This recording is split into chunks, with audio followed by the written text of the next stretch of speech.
Hi, I'm Drew. And I'm Sam. And welcome to Drewling Samantics.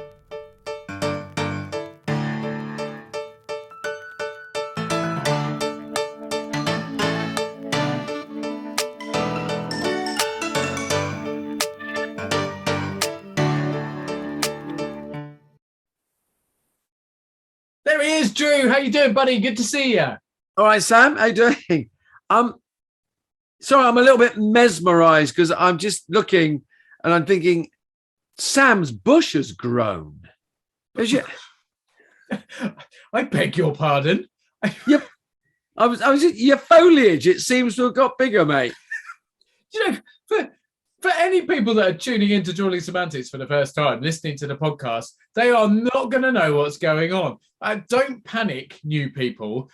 There's a plant behind me. That's all. In the office, in my little mini studio, I've got a plant in the corner, which Drew seems to be most intrigued by for some reason. There's nothing. It's the same plant, mate. It's not changed. It just looks bigger. What have you done? Have you rearranged yourself or something, or have you been watering? No, it's just, mate, do you know what? Maybe I've lined the camera up slightly differently today. Or okay.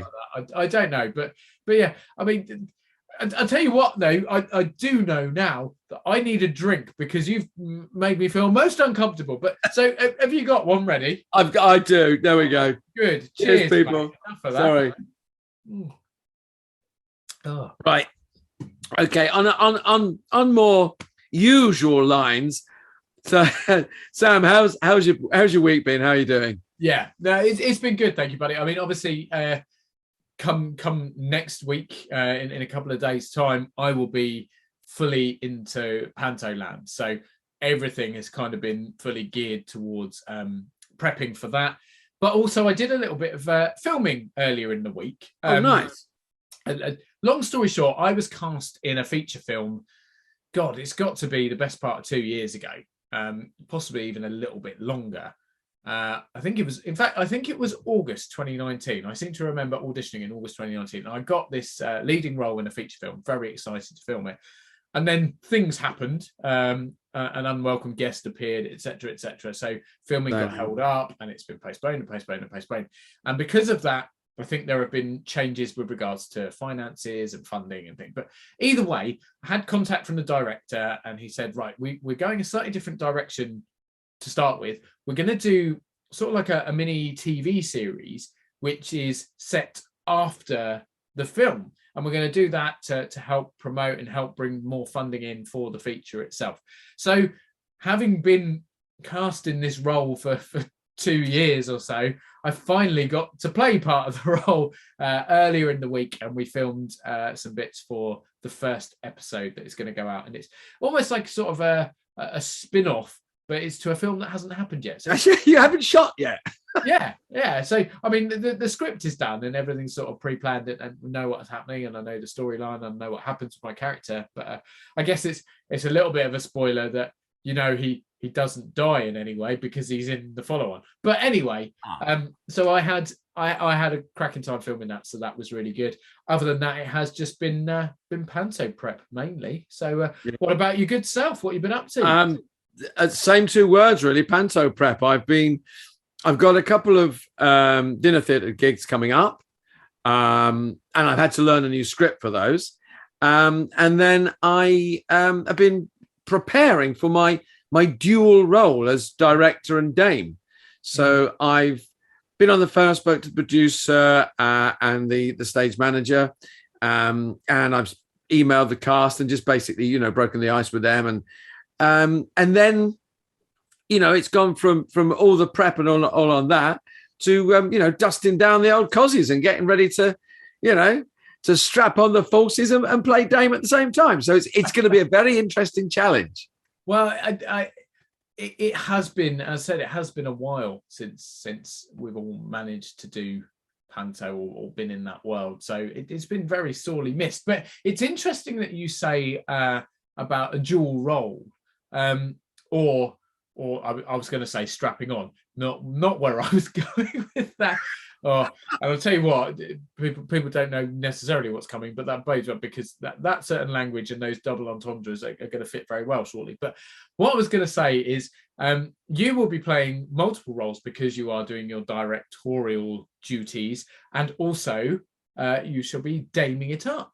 And we have a rather special guest joining us today, and he spends the majority of his time not necessarily as a dame, but certainly wearing a dress and some false boobs a lot of the time, because we are about to be joined by the lovely Paddy Stewart, an old friend of mine. We shared the stage many years ago in Rock of Ages, and he has a rather exciting double life. I suppose that's one way of I think you could put it that way. Yes. Yeah.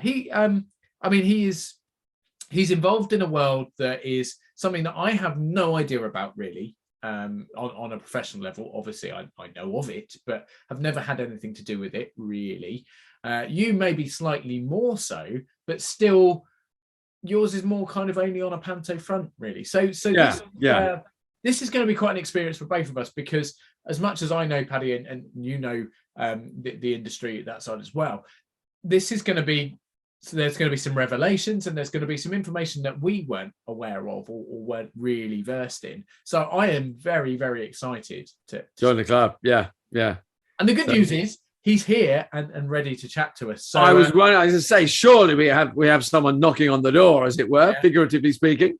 Well, we'll see if it's Paddy knocking on the door, or if it's perhaps an alter ego, but we'll find out very shortly. So I will hit the button and let him in, and here he comes now.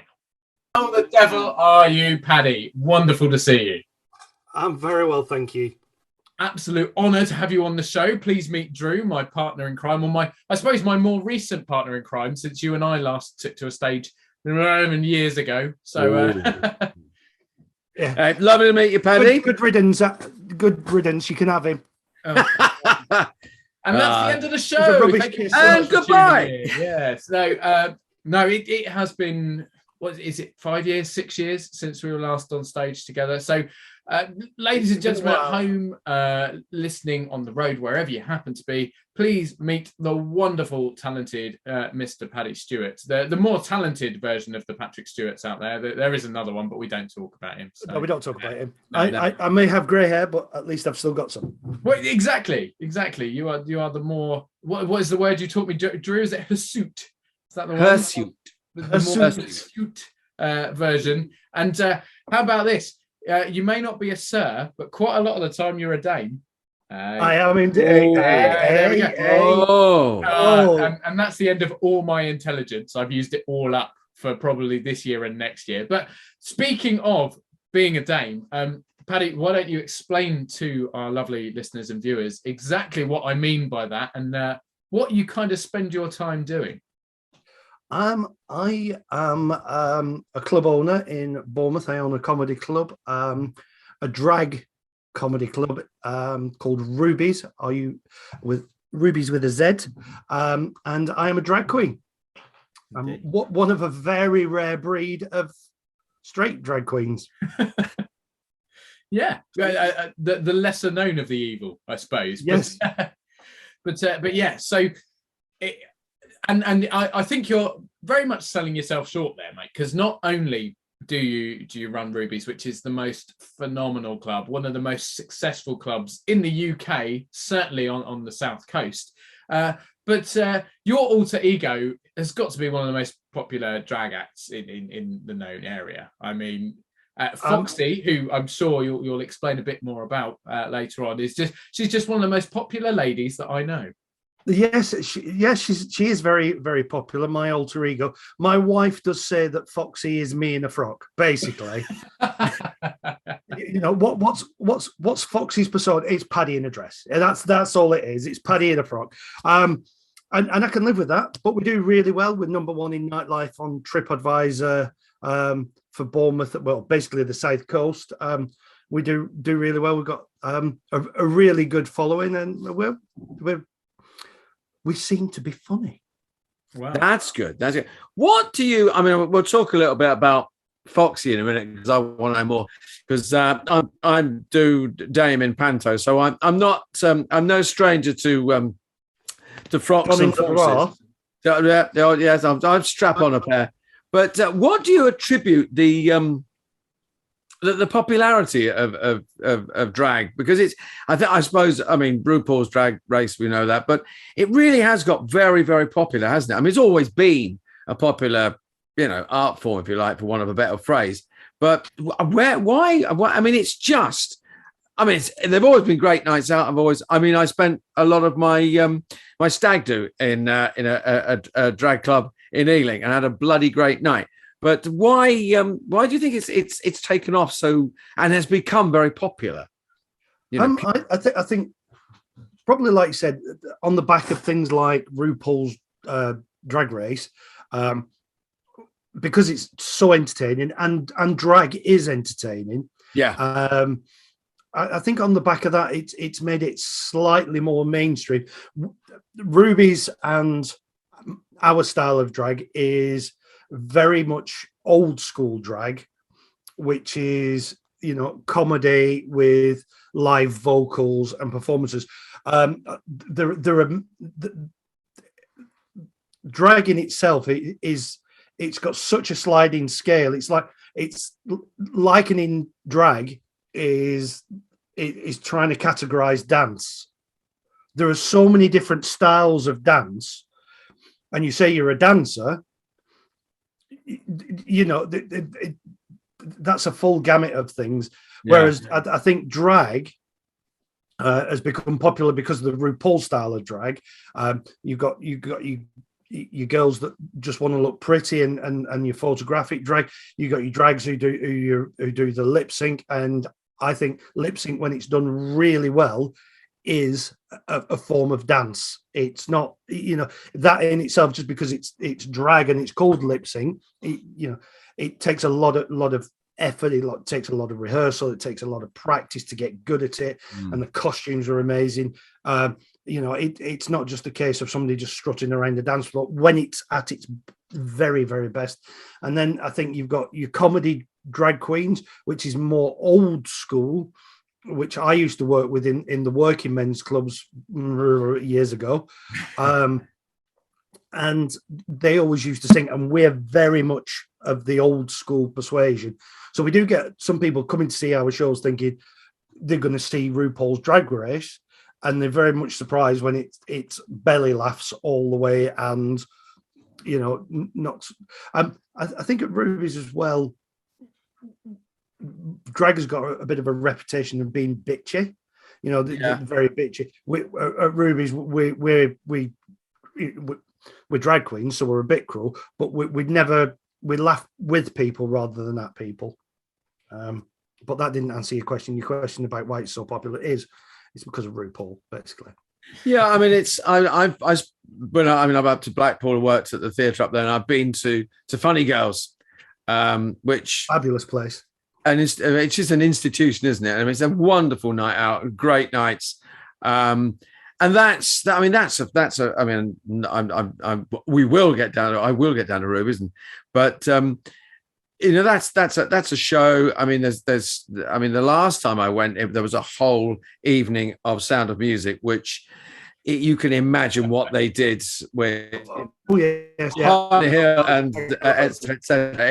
It was a great night, and I mean, a high level of singing, of dancing, and I mean, just a fabulous night. And it's an old cinema, it's huge, and there was 1,000 people in there of every persuasion age, and having a wonderful time. And I think for me, it's the thing about drag very often, right down, apart from a tiny little corner of it, is that it's very open, it's very friendly, and people are laughing with everybody, as you said, along with themselves. I mean, you can have a good-looking fella in a frock who looks amazing, or you can have, a short, dumpy little guy who's dreadful. No, don't put your hand down. Put your hand down. Put your hand down, Paddy. But that's very much me. And do you know what? Everybody knows by the end of the night exactly what I am. They know I am a great pretender. It's nothing less than that. But I think people get invest in it because it is that, and I don't think the whole thing itself. I think people sometimes, if they've never been to a show before, come with a bit of a misconception. Yeah, that it's a sexual thing or something like that, and it's not. It's just a good time.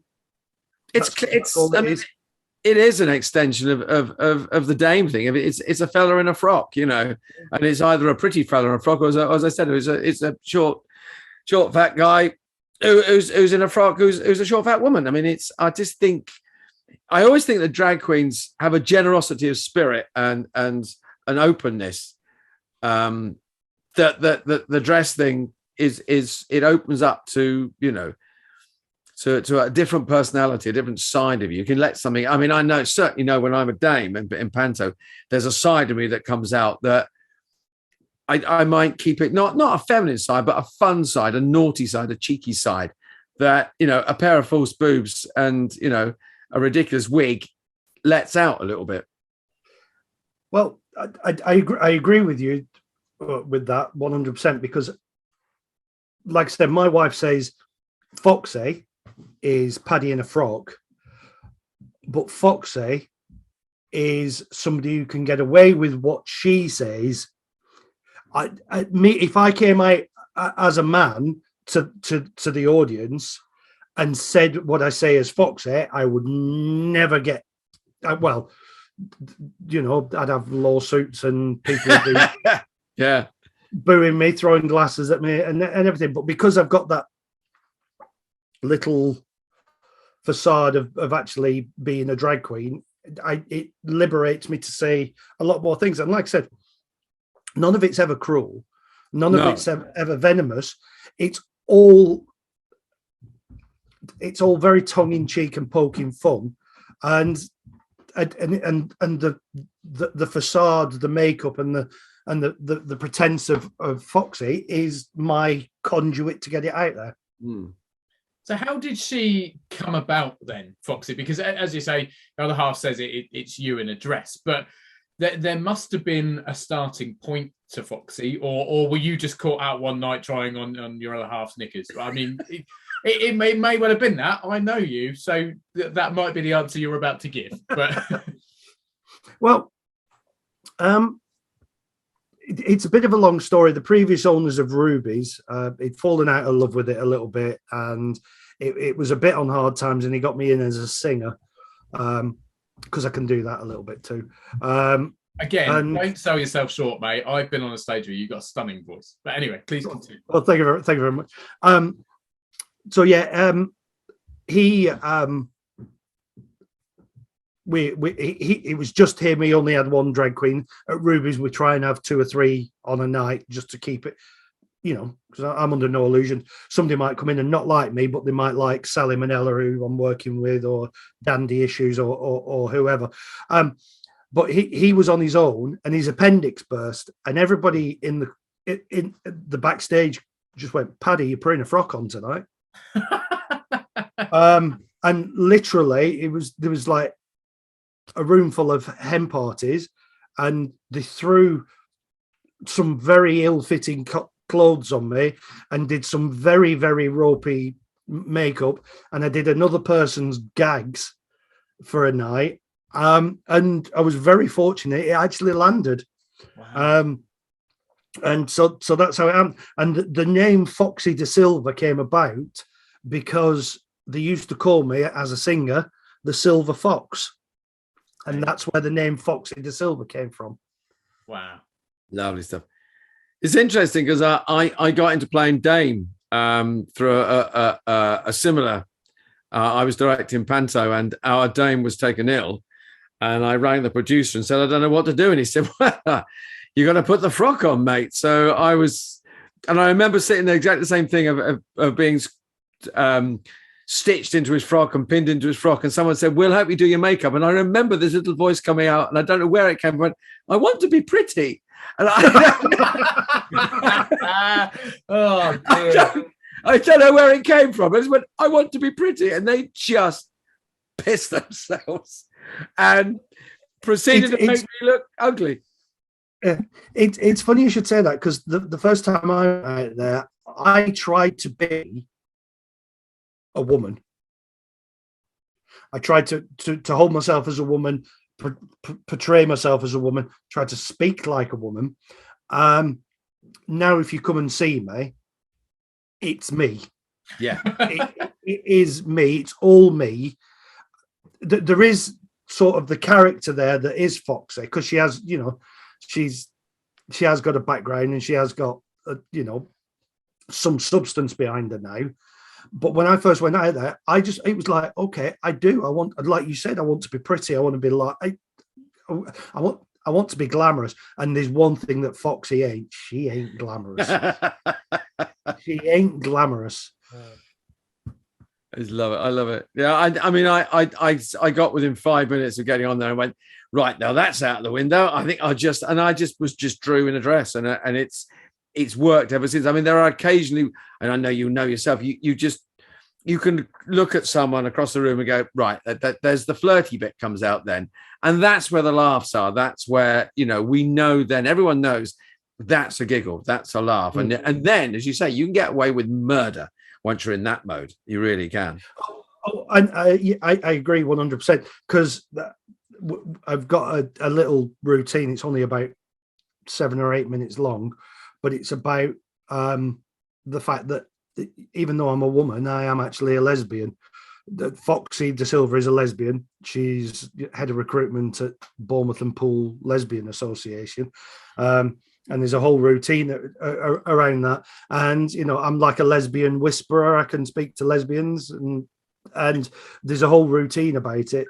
And it's that persona, that breaking down the barrier, and it just sets the tone for the entire night. So, like you said, a lot of the dames go for the men, and the men feel uncomfortable because our audience is primarily women. We do get the odd men in, but it's sort of reversed. But it is, because you get somebody, you go up to somebody going num num num, and they're either physically repulsed by it, or they're like it's funny. It's funny. It's funny. It is funny. I did make a mistake one evening in Panto. I don't know if I don't have told you this, Sam, but I don't understand that. I've never made a mistake on stage ever. No, Paddy. It's rare. It's rare for me as well. It's rare. Yeah. Ever. We'll save that for in a minute. Please carry on, Drew. No, it's just I come out as the dame. I had my little opening spiel. And then I clocked someone in the audience, and he is going to be, my stooge for the night. And this night I looked up about 8 rows back, and I went, "Oh, you'll do for me with your gorgeous red T-shirt on and your lovely long hair. What's your name then?" "Linda." No. And I went, "Well, Linda, I'm prepared to give it a go if you are." And I stuck with it for the rest of the night. And to give this girl, and I went up at one point, and Linda was actually sitting there with her wife. Oh, and right, okay. They were, and she was, and it just added a whole, because I said, "And who's this with you then, Linda?" And I said, "Is it your mother?" She went, "No, it's my wife." And I went, "Fair dues." Well, she's gone, and we just carried up. But it was one of those moments. I thought, well, I've got to go with it. I've got to go with it. And I gave her a mention in the curtain speech at the end, and said, "Lovely ladies and gentlemen, Linda and I will be catching our plane from Gatwick tomorrow morning. We're off to Spain, aren't we, Linda? Lovely stuff." And I said, "Linda, stand up." And everybody gave her a big round of applause. And I think it was one of those moments. I went, I'm really glad I didn't back off that. Really glad I stayed with that. But there was an awful lot of, what lines are we crossing here? What lines are we dealing with here? But it went a storm. It was lovely. Yeah, it was great fun. We have a drag king who works with us, and I run pretty much all our stuff through her first, and she'll go, perhaps not that one, but all these are all right. Just so, because again, we're not in the business to upset people. We're entertaining, not There's a big difference, isn't there, between sort of shock tactic laughs where you almost are getting plaudits at the expense of others, or you're going beyond a point. Don't get me wrong, there are comedians and there are performers who have made a career of it but that's what they're known for. Whereas if your normal routines are quite, I'm not going to say clean because that's not the case at all, but no, definitely not. But if they're straightforward and kind of you run to the same theme, run along the same kind of idea throughout, to then throw in something that is quite abrasive or really doesn't run with the flow, it's often more jarring than anything else. Whereas if you're someone that always does that kind of aggressively insulting kind of stuff, I agree, because I think it to do comedy, I think you need to have a certain amount of intelligence, because comedy is about it's about looking at a normal situation and finding a funny side of something. Now, bad taste comedy isn't like that. Bad taste is just insults, until you get to a level where somebody like Frankie Boyle is, who finds the different angle. It's still bad taste. You know, he's incredibly intelligent with his humor. A lot of people will disagree with me and say no, he's just vulgar, but he's not, because he's the pinnacle of it. He's actually, and you go and see Frankie Boyle because you want to go and see that sort of humor. You don't see a drag queen to see that sort of humor. No. And if it's not that sort of humor, but it's along that vein, if it's not at the pinnacle like that, I do believe it's just vulgar. It's a fine line, and you've got it is a very fine line. But as you say, someone like Frankie Boyle or Jimmy Carr does it very well. When they go above and beyond, and you hit a point where it's that intake of breath, and did they really just say that? But there is a massive skill to being able to do that without it just being someone saying something offensive and vulgar and just exactly wrong, essentially. So, but as you say, so your comedy stylings aren't in that vein. At the end of the day, it's still drag. So every drag artist to a point plays on the cattiness within those female relationships and the snooty remarks and the snide sort of backstabby stuff, but it's all done with a love, and it's all done in a way that's endearing rather than genuinely, oh my god, she hates that person or whatever.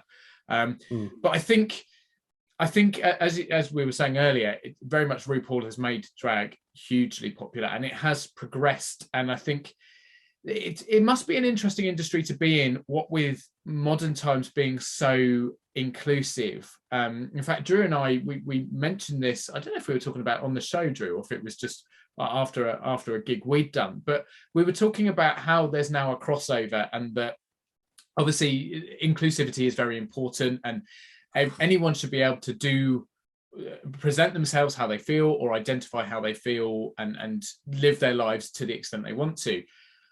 Where do you find the lines cross with regards to, at the end of the day, part of the humor of what you do is because you are a man dressing as a woman, which in modern society, and all of a sudden this has got very deep, and I'm very aware that I'm now throwing you under the bus, but when you're trying to find humor in something that by modern standards is now deemed to be very acceptable, do you find that some people don't take it in the same way that perhaps they might have done 5-10 years ago? Or do you think that, I mean, people coming to see your shows are paying to be there, so they obviously know what's going on, but have you ever come across people that perhaps don't really understand where the humor lies? Yeah, I could probably count them on one hand, though, in the 7 or 8 years that we've had it, and it's normally people that have been booked as a surprise or something like that. We had a guy, this was a long time ago, he was a proper alpha male, and he just couldn't handle it, and he really couldn't handle it. But I think in this really enlightened world that we live in, I think it's fabulous. But I think what Foxy is, it's my clown makeup. That's all it is. Yeah, it's my clown makeup. Yeah, that's all it is. It's my way of reaching out to the audience. You know, you wouldn't get a circus clown being able to do what he does without his face, and I think that's all it is. I mean, there is other elements that, because it's drag, get drawn into it, but ultimately that's all it is. it's like, right, this person in front of me is the clown. This is the person that we're going to be listening to and laughing along with, or not, as the case may be. So yeah, they all laughed at me when I said I was going to be a comedian. They're not laughing. They're laughing now. I love that line. I think it's old the jokes and line in show business. I love it. I love it. Talking. I mean, we talked about putting the makeup on and the mask and the clown. What were you doing before? What led? Well, not to say led you up to that. What you said you were a singer. You worked with Sam. I mean, what were you? What was in your toolkit before you were you put... Loads of musical theatre, loads of concerts, basically singing since I think I did my first show when I was 15, just turning 16, and I played Bobby Van Heusen in The Boyfriend, and I've done them all. I played Rolf in The Sound of Music. I've been Bill Snibson in Me and My Girl.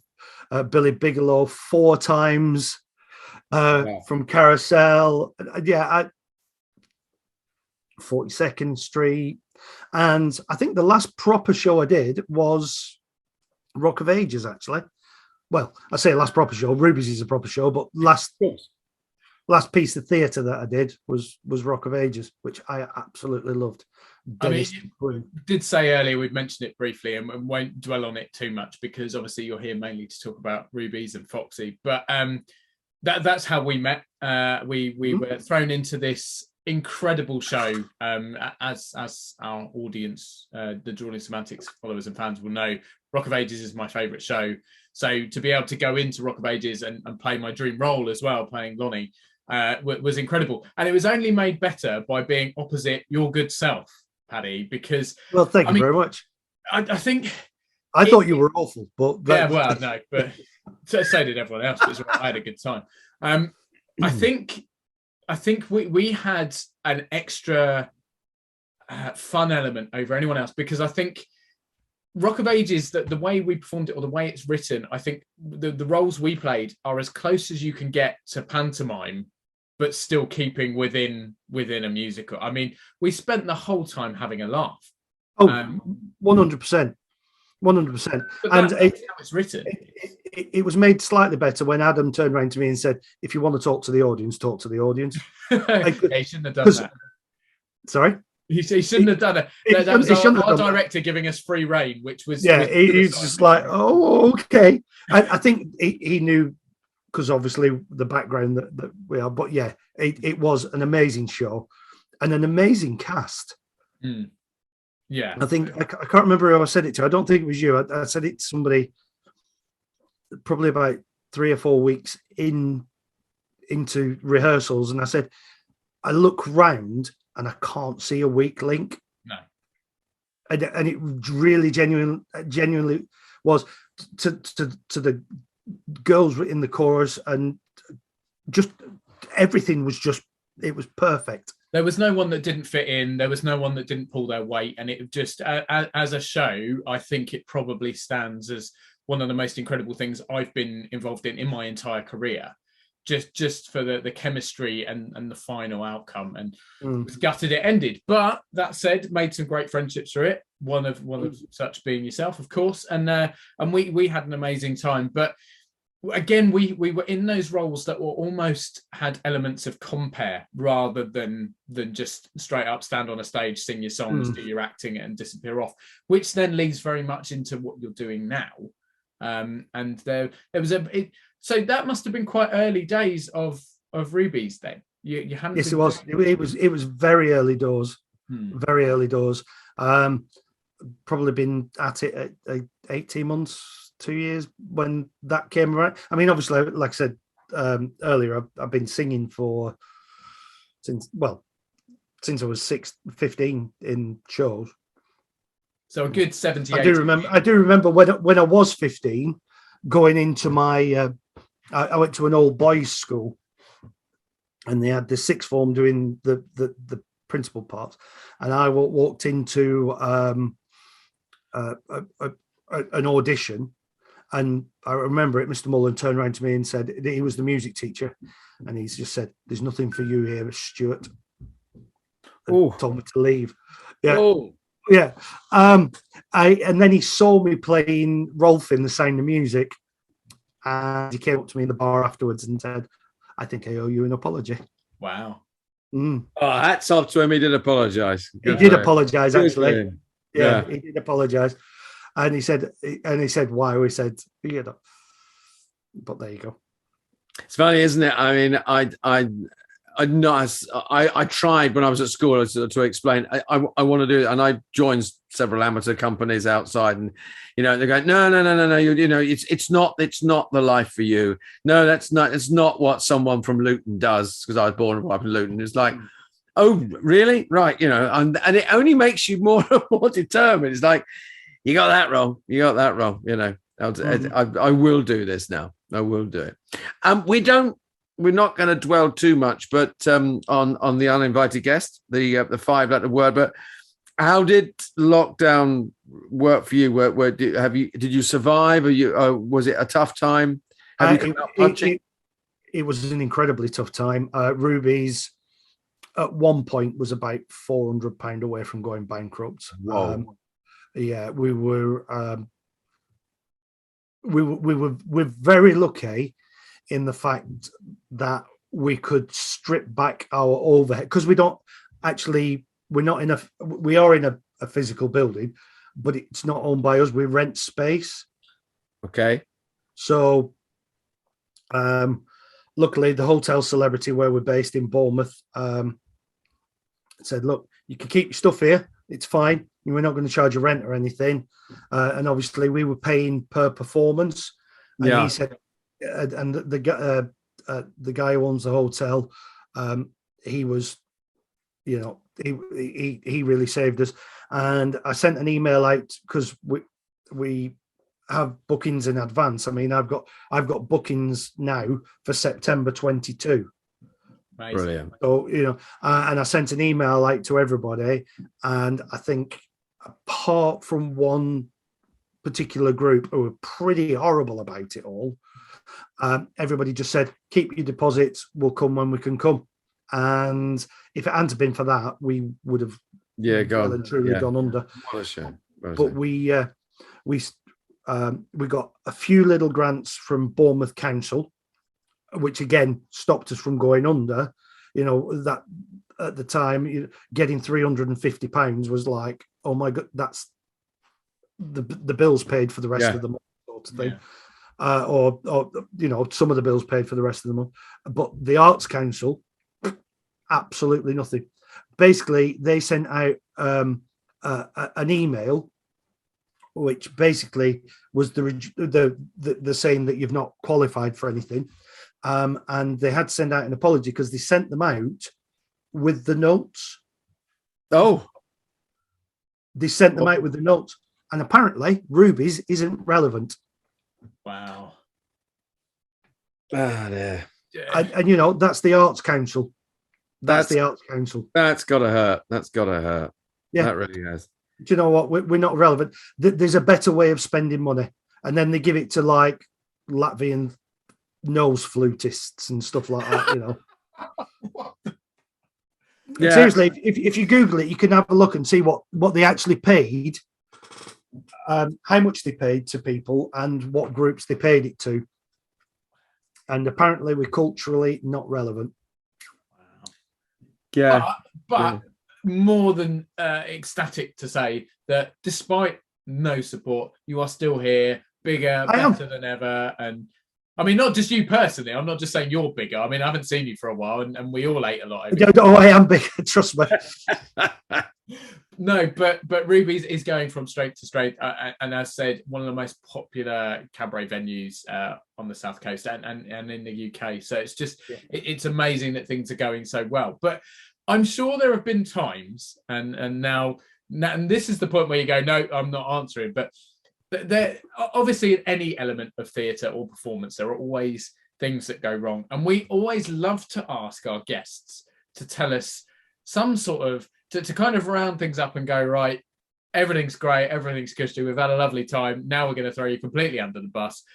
A story where something's gone wrong, or something hilarious, or something weird and wonderful. And I know you, and you'll have a multitude. But if you had to pick one, I've got 100. right, we've got time for one of those 100. Right. I could tell you at the time when people died in the audience. That's quite fun. What, really died, or you were just not on your game that night? Or? No, I mean 100% dropped dead while listening to me. I could tell you about the time that an ex-police officer told me over the microphone in front of a crowded club that she'd just been released from the police force for being caught dogging. That was... but I'm not going to tell you that one. No, we don't want to hear that. No, Sam, you said you pick one. I think the most horrific moment for me on stage was I was doing a show called Godspell, which is really, really old. And there's this one scene where we're acting out a parable, and I jump into the arms of my brother. Now, the guy that was playing my brother got arrested the night before and was in the cells. So the director had to stand in and play his part. Right. Well, I subsequently jumped off this scaffolding into his arms, and his arms weren't there. Fine. Luckily, it was on the extension. It was on the proscenium arch, so there was some give in it. Oh. I literally did the rest of the show hobbling around the stage. Oh, and I did stab myself in the calf once playing a pirate in Pirates of Penzance. Went about 1.5 inches into my leg with a sword. I mean, oh, for goodness sake! As said, I'm sure you've got hundreds. I mean, I have got hundreds, Sam. But you didn't even touch on the fact that you nearly dropped me off a stage, which we won't go into, or any of the other things that won't go to plan. I think our moment on the stage is that life-affirming moment when we kissed for the first time. In my head, a little light went on inside my brain and went, "Yep, you're definitely straight." Yeah. I'm not even sure how to take that. It was just the most surreal experience. We had a very romantic song together, which wasn't supposed to be like. It was just, there are no words to describe. We had people in tears in rehearsals with what we were doing from that. It was just the most amazing experience. But I like the bit where I flipped you on your back and straddled you and went, "Who knew I'm a dominant top?" Yeah. And then it's putting images in my head that I don't want there. Yeah, it's So just it was Rock of Ages after dark. You're right, yeah. Maybe in your mind it was, mate. For me, I was doing a job, nothing more. Anyway, Paddy, it has been amazing having you on. It's so brilliant to catch up, and congratulations on all your success with Rubies and with Foxy and the team, and wish you all the best going forward, and hopefully things will just continue to go up and up and up as they are. But yeah, thank you, mate. Thank you for having me. I've really enjoyed it. It's been a pleasure, mate. An absolute pleasure and an honor. Thank you so much. Thank you. Well, guys, when you want to come down, bring your respective other halves, and we'll lay out a table for you in the car park. Lovely, excellent. That's lovely. I'm loving it. Lovely. Order, is it? Yeah. I told you we should have had the. I think that I showed we were at a guest. We should have had the dog act on. Get a dog on. People like dogs and kids, don't they? They don't like. Well, if you ever see Foxy, I think you're not a million miles away from the truth there. Well, we always say to our guests, come back and see us. Well, next time, leave yourself at home and bring Foxy. We could do that. Yeah. I'm sure Foxy. There we go. That's a promise. We're going to have Foxy on in the near future. But for now, mate, thank you so much, and we'll catch up real soon. Cheers for your time, Paddy. See you soon, mate. Take care, Paddy. Bye, guys. Bye. Bye. Bye. Do you know? I know you said it was just light the blue touch paper and retire, but What a brilliant man. What a brilliant guy. And I mean, just a lovely, lovely chat. I mean, again, someone who is just passionate about what they do, skillful at what they do, and also able to tell you about it as well, to put it into words. What a lovely guy. Brilliant. He's just a real genuine bloke. He's worked incredibly hard to get where he is. He puts 110% effort and energy into everything he does, and he's a hugely talented guy. I mean, I said it earlier, but he's a stunning singer, really talented musical theatre performer. And I've not been lucky enough to see Foxy in person, but I'm very much looking forward to that opportunity. And I mean, if it's Paddy in a dress, then she is going to be hugely entertaining. I can definitely. I get that. And it's lovely to hear how that side of the end, because it's certainly not something I've had any involvement in whatsoever. From your perspective, obviously you've done a bit of work as a dame, and you perform as a dame at Christmas, but it is another step away from that, and it's a whole other art form, and it's really intriguing and really insightful to hear kind of some of the things that go on and go into that, and how that kind of side of the business really works. Well, it is a skill. It's a performance art. It's like, it's like performing, in high comedy in Noel Coward or musical theatre or ballet or whatever. There's a skill to it, as you explained about, the lip syncing, and there is, if you get it wrong, it's awful. Get it right, and it's wonderful. And obviously, Ruby's is doing very well, and he survived, the unwelcome guest, and so he's got it right, and you can tell with the way he dissects it and the way he talks about how you put this thing together, and the playing of comedy. He understands it and is passionate about it, so it's going to work. And yeah, I can't wait to meet Foxy. Tell you, I cannot wait to meet Foxy. I think that's going to be quite an episode when she graces us with her presence. So that should be good fun. And speaking of presents, I'm afraid to say, mate, that mine is not going to be happening for some time now. I mean, it is. We're still going to be podcasting. We're still going to be on Zoom. We're still going to be putting episodes out. But this is the final time I'll be able to say, what a lovely show, or nice to see you, Drew, without having heavy rehearsals going on and everything else happening in the background. This is my farewell to normality for a bit. Well, you go off first and and break the ice, and then I'll be following you in a week or so's time, mate. But yes, exactly. So I've got a couple of days, and then I'm off and away, mate, and that's it. And I am super excited because it's felt like forever. I mean, obviously last year the majority of people, in fact, very few people had anything to do with pantomime. And even the year before, I mean, we were all right over here. But certainly the unwelcome guest was starting to rear its head around sort of November, December. So despite not having lockdowns and things like that, I think there were probably a few people who were suffering the effects without realizing what it was completely. Absolutely. It's felt like a long time, and I'm so excited to be back doing panto and looking forward to big audiences that just want to be out enjoying themselves. So that's kind of to answer a question that you didn't ask. What have I got coming up? Well, that's it. Well, no, I know. Okay. Two-footed to the world of panto. What have you got in the meantime while you're prepping for panto? Well, I've got a week to go. I've got a couple of dinner theatre gigs, and then and I'm rehearsing some guides into the Jungle Monkeys experience. So I've got my director's hat on in there, but I will be sitting with my director's hat on, prepping the panto and brushing off the fake boobs. They'll be out the wardrobe. I'm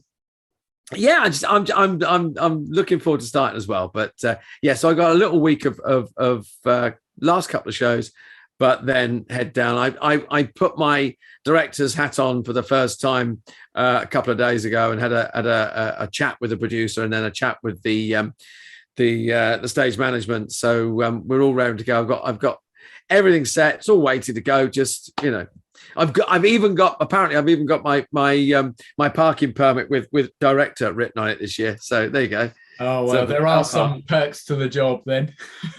Well, not really, because if I don't get there, I've got to park over the roads. Oh, yes, that's true. Yeah. That is true. But no, so this is it for now then. I mean, we will be back next week, but probably in a slightly different form, or certainly with slightly less energy, because I think it's going to be quite a demanding few weeks coming up, mate. Yeah, I couldn't be more excited for it. And we've still got a couple more shows left of this season. We've got another guest in a couple of weeks' time as well. So that's really exciting. And just, I guess, we want to say a quick thank you to everyone for being there and listening and watching us, because it has been a crazy season. We've done a lot of new and different things, but the support has been immense. So stick with us. We've got a couple more weeks to go this season. We have more to come. Season comes after that. So but anyway, to Panto, I suppose, Drew. Here's a big cheers to that one. And the Panto. Everyone at home, see you next week. Take it easy. Take care, everyone. See you next week. Bye.